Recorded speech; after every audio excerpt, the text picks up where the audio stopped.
तो दर्द मेरे मन में है। तो हमने देखा कि जो सरकारें हैं, जो हमने जीवन भर जो संघर्ष करते रहे, उन मुद्दों पर चर्चा नहीं करती।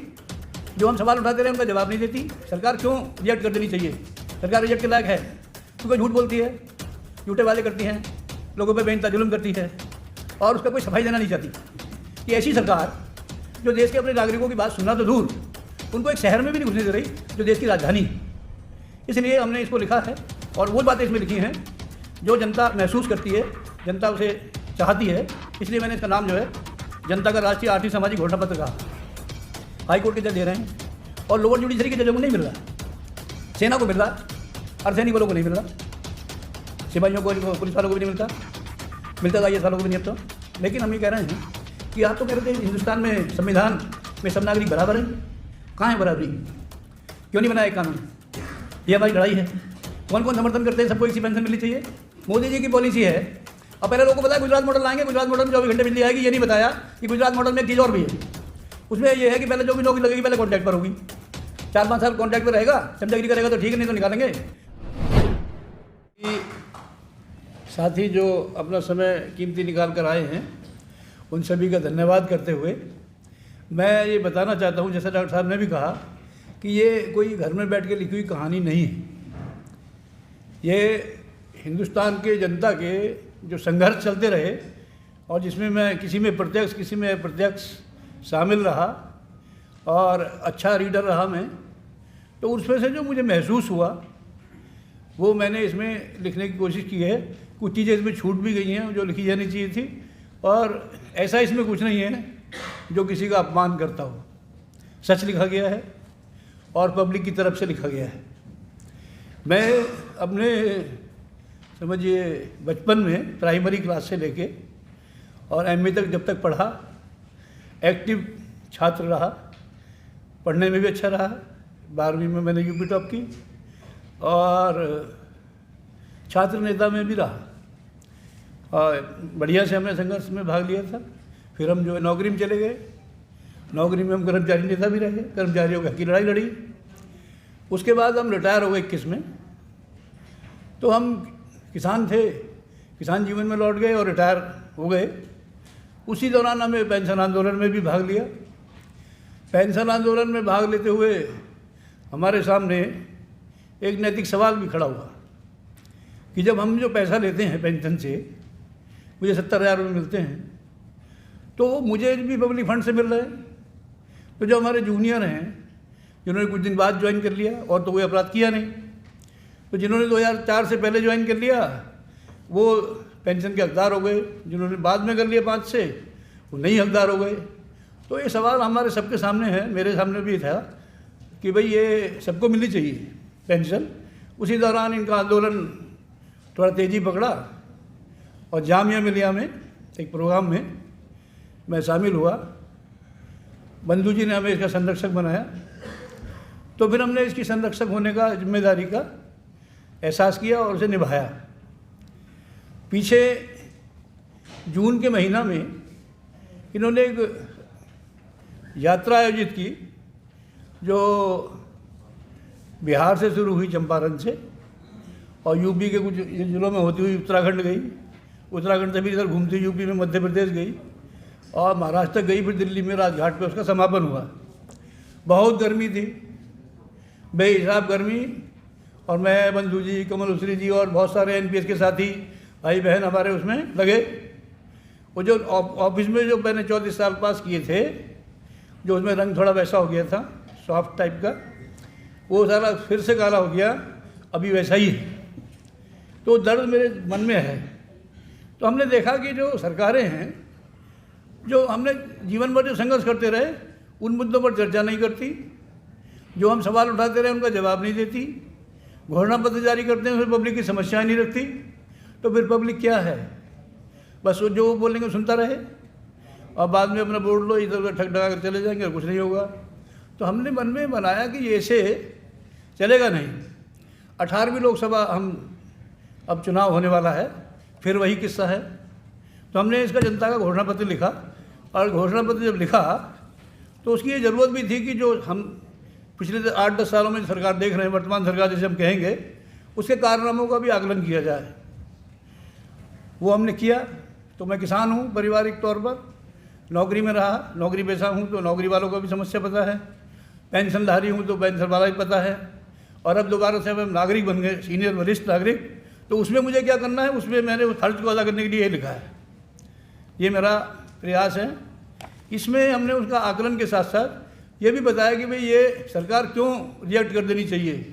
सरकार रिजेक्ट के लायक है क्योंकि झूठ बोलती है, झूठे वादे करती हैं, लोगों पे बेइंतहा जुल्म करती है और उसका कोई सफाई देना नहीं चाहती। किसानों का आंदोलन हुआ, 3 कानून ले आए, कृषि कानून, किसी से जिक्र नहीं किया, कोई यूनियन नहीं बुलाई और वो घोषित कर दिया, अध्यादेश निकाल दिया पहले, फिर उसका कानून बना दिया। और जब किसानों ने विरोध किया तो 13 महीने वो बॉर्डर पर बैठे रहे, उनको दिल्ली में नहीं आने दिया, सड़कों पे कीलें ठोक दी, सड़कों को खोद दिया, वहाँ पुलिस लगा दी। भाई क्या मतलब, किसान कोई मतलब कोई अपराधी हैं, कोई दिल्ली नहीं आ सकते हो। हमारे दोस्त हैं अजयवीर यादव, उनकी छोटी सी बच्ची ने 6ठी बेटी में पढ़ रही होगी मेरे ख्याल, उन्होंने एक वीडियो जारी किया कि मोदी जी आपकी बात हमें अच्छी नहीं लगी कि आप सब किसानों के पैदा हुआ सब्जी और रोटी, दाल, अनाज सब तो आ रहा है दिल्ली में और किसान नहीं आ सकते। वो इतने बच्चे ने सवाल किया और उन्होंने लिखा कि मोदी जी आपकी बात ठीक नहीं है। तो हमने उनका जिक्र किया इसमें कि ऐसी सरकार जो देश के अपने नागरिकों की बात सुनना तो दूर, उनको एक शहर में भी नहीं घुसने दे रही जो देश की राजधानी है। इसलिए हमने इसको लिखा है और वो बातें इसमें लिखी हैं जो जनता महसूस करती है, जनता उसे चाहती है।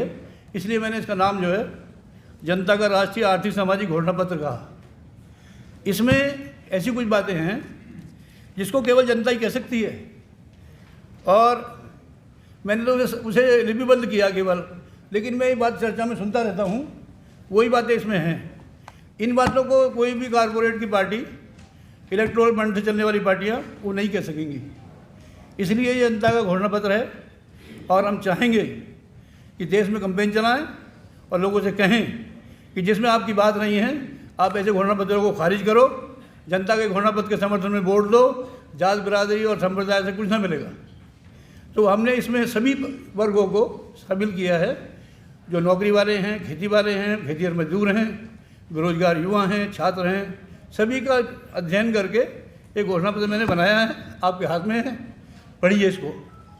इसमें जो 25 मुद्दे हमने लिखे हैं जो बहुत ही महत्वपूर्ण हैं, जो शुरू में हैं और पेज नंबर आप देख सकते हैं 18 पे ये प्रमुख मुद्दे लिखे हमने। सबसे पहला मुद्दा इसमें निष्पक्ष चुनाव का है। लोग पूरा मुझे कोई भी आदमी नहीं मिला पिछले 5-7 महीना में जो ये नहीं कह रहा विधानसभा चुनाव के बाद कि भाई ये चुनाव निष्पक्ष हो रहे हैं। सभी लोगों को ईवीएम पे डाउट है। जब ईवीएम पे डाउट है और मोदी जी कह रहे हैं 400 पार, तो जब इतना उन्हें कॉन्फिडेंस है कि 400 बार सीटें आई जाएंगी, बहुत लोकप्रिय हैं, तो बैलेट से चुनाव करा दें, पब्लिक ही मांग रही है। हमने यही डिमांड लिखी है नंबर 1 पे। इसका एक आंदोलन भी चल रहा देश में, बहुत सारे लोग उसमें शामिल हो रहे हैं। आप लोगों ने देखा भी होगा, कुछ वकीलों ने और कुछ सामाजिक कार्यकर्ताओं ने मिलके उसका आंदोलन छेड़ रखा है। लेकिन ना इलेक्शन कमीशन सोच रहा है, ना सरकार सोच रही है। सुप्रीम कोर्ट में अभी निर्णय उसका आना अभी आएगा, वो भी पेंडिंग है, अभी चल रहा है। तो ये सबसे पहला मुद्दा है। इसमें आप लोग इसका समर्थन करते हैं? मैं आपसे पूछूं तो आप इसका समर्थन करते हैं? अब बाकी लोग पीछे वाले नहीं करते। जो लोग समर्थन करते हैं वो हाथ उठाएं। लगभग 100% उठ गया। अब ये 100% पब्लिक का दस्तावेज है। 100% समर्थन है, 100% समर्थन है, तो ये पब्लिक का हो गया, पब्लिक से पास हो गया। मेरे मन में आया था, गौतम जी से जिक्र हुआ, तो ये हुआ, इनसे हुआ, प्रोफेसर साहब से। तो ये पहला प्रस्ताव पास। दूसरा, किसानों की फसलों का मामला है। उनकी जो लागत होती है वो भी उन्हें नहीं मिलती। तो ऐसे में आदमी कर्जबंद होगा कि नहीं होगा? और कर्जबंद हो जाएगा, बैंक से लोन देते हो, फिर उसकी ज़मीन बेचने पहुंच जाते हो, फिर वो आत्महत्या कर लेता है कि मेरी बेइज्जती हो जाएगी।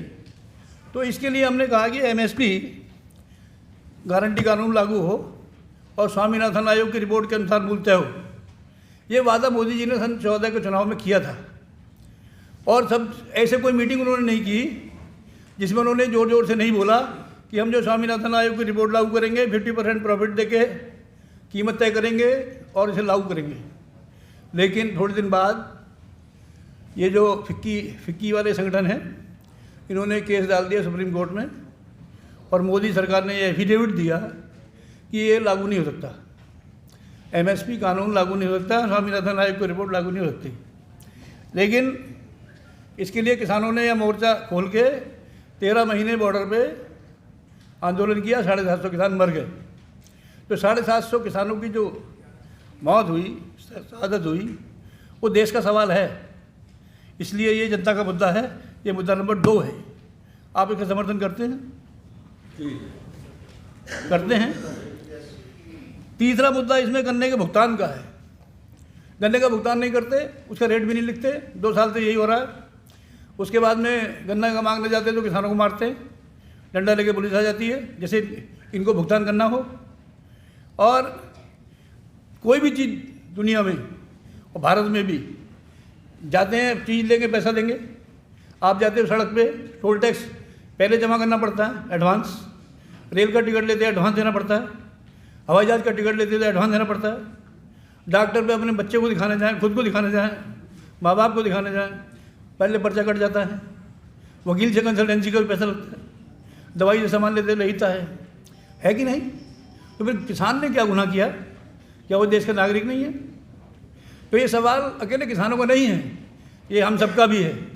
इसलिए मैं समझता हूँ ये जनता का मुद्दा है।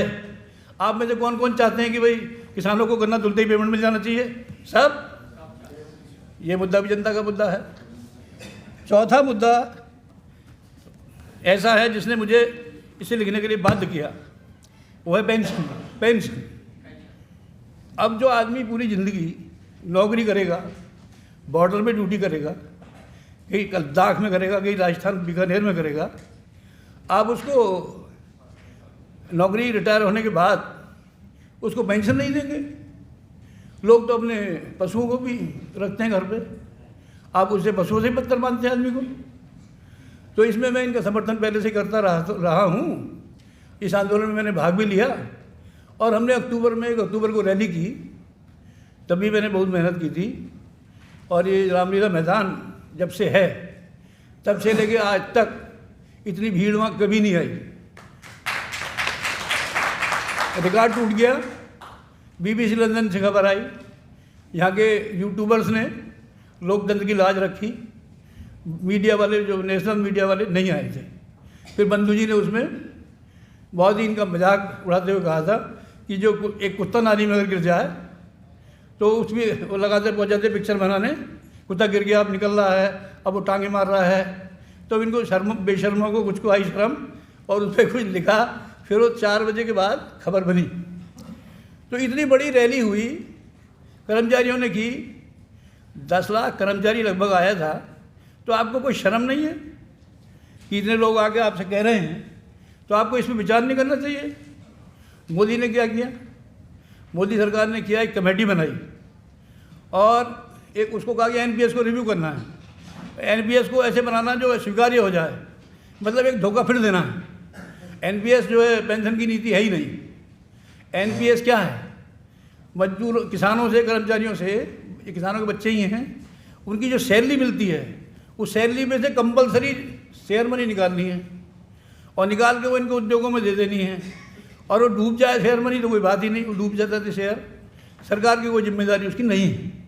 तो ऐसी जो नीति है उसमें बूढ़ा आदमी क्या लड़ेगा उससे? इसलिए कर्मचारी पूरे देश की लड़ाई लड़ रहे हैं, बंधु जी उसके नेता हैं, और मैं इसमें भूमिका अदा करता हूँ। इसलिए मैंने इस मुद्दे को रखा। और डिमांड हमारी ये है कि देश में एक ही पॉलिसी होनी चाहिए पेंशन की, और वो पुरानी पेंशन ठीक है, पेंशन रूल 1972 उसको दोबारा शुरू किया जाए, ये हमारी डिमांड है। और वो सबको हो, मतलब ऐसा कुछ नहीं कि इनको मिलेगी इनको नहीं मिलेगी। अभी हमारे देश में क्या हो रहा है कि सुप्रीम कोर्ट के जज ले रहे हैं, हाई कोर्ट के जज ले रहे हैं, और लोअर जुडिशरी के जजों को नहीं मिल रहा, सेना को मिल रहा। अर्धसैनिक बलों को नहीं मिल रहा, सिपाहियों को, इनको पुलिस वालों को भी नहीं मिलता, मिलता तो IAS वालों को भी नहीं अब तो।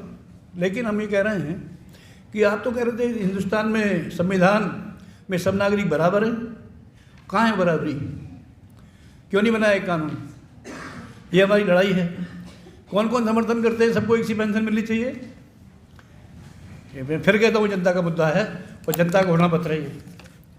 सभी मुद्दों का सब समर्थन कर रहे हैं और मैंने हज़ारों लोगों से पहले भी बात कर रखी है, इस पर मुद्दे डिस्कस करके बनाए हैं मैंने। सारे मुद्दे ऐसे ही हैं। अगला जो मुद्दा है वो है नौकरियों में खाली पड़े पदों का। 25 लाख पद खाली पड़े हुए हैं, नए क्रिएट नहीं करने। बहुत सारे इसमें ख़त्म भी कर दिए कि भरे नहीं गए। वो खाली पद नहीं भर रही सरकार। और कारण क्या बता रहे हैं? कारण बता रहे हैं फंड की कमी है। अच्छा, नौकरियों के पद भरने को फंड की कमी है। नया लोकसभा बनाया, कितना विरोध हुआ, फिर भी बनाया। 8,000 करोड़ का कितने का ले आए? वो विमान ले आए। इसमें एक और इशू है जी कि कोई भी वैकेंसी अगर 3 साल तक नहीं भरी जाती तो एबोलिश हो जाती है। हाँ, वो भी कर रखा है। 25 लाख पद अगर 3 साल तक नहीं भरेंगे तो वैसे एबोलिश हो ये जाएंगे, खत्म हो जाएंगे। दूसरी बात, मोदी जी की पॉलिसी है, अब पहले लोगों को पता है गुजरात मॉडल लाएंगे, गुजरात मॉडल में 24 घंटे बिजली आएगी। ये नहीं बताया कि गुजरात मॉडल में एक चीज़ और भी है। उसमें ये है कि पहले जो भी नौकरी लगेगी पहले कॉन्ट्रैक्ट पर होगी। 4-5 साल कॉन्ट्रैक्ट पर रहेगा, चमचागिरी करेगा तो ठीक है, नहीं तो निकालेंगे। तो ये कॉन्ट्रैक्ट में जाएगा। आप में से कोई आदमी ऐसा आदमी ढूंढ सकता है जो ऐसा पिताजी ढूंढ सकता है जो ये कहे कि मैं अपने बच्चे को पढ़ाऊँगा, पूरा खर्चा करूँगा और बाद में ठेके पे नौकरी पे लगाऊँगा? कोई है? आप लगाएंगे? कोई नहीं लगाएगा। तो ये 25 लाख बाद स्थायी नियुक्तियाँ इसकी होनी चाहिए। ये हमारी डिमांड है और ये पूरे देश के युवाओं की डिमांड है। इसलिए भी ये इसका हिस्सा बनी है और ये साबित करती है कि घोषणा पत्र जनता का है। अभी हमें 6वां पॉइंट वगैरह जाएंगे। शिक्षा व्यवस्था की बात है। इसमें सबको शिक्षा जो है मिलनी चाहिए और टीचर्स की जो पोस्टिंग है वो घर के पास मिले। वो तमाम BSc ने बाज़ार खोल रखा कि मास्टर की पोस्टिंग पहले 60 किलोमीटर पर कर देंगे, फिर 60,000 रुपये ले लेंगे, पास में कर देंगे। ये चल रहा है। तो ये मुद्दा है। ऐसे ही मुद्दे आ गए। अग्निपथ योजना का मुद्दा है, तो आप अपने पढ़ लेंगे सारे मुद्दे। और मैं समझता हूँ कि इसमें ऐसे मुद्दे और जुड़ सकते हैं जो आपको लगते हों कि भाई जनता के लिए बहुत ज़रूरी मुद्दे हैं और वो जनता की एकता को मजबूत करते हैं। ऐसे मुद्दे अगर इसमें कोई गलती से लिख गया हो जो उनकी एकता को तोड़ता है, उसको हटाया जा सकता है। लेकिन मेरी अपील आपसे ये है सभी लोगों से कि आज के बाद हम इसे जारी करने के बाद देश में कैंपेन चलाएंगे कि अपने मुद्दों पर वोट दो। हम दूसरों के मुद्दों पर वोट क्यों दें? अगर जो लोग हमारा बात मानेंगे तो हमारा सड़कों पर लड़ाई से ज़्यादा काम अभी हो जाएगा। यही कहते हुए कि आप इसको पढ़िएगा, लोगों को पढ़ाइएगा, बताइएगा। अगर हमसे कुछ गलती हुई हो उसे ठीक करवाइएगा। कि हमारा कोई पूर्वाग्रह नहीं है। हमारा बस एक ही आग्रह है कि जनता की बात जनता से होनी चाहिए और जनता को उसको करना चाहिए।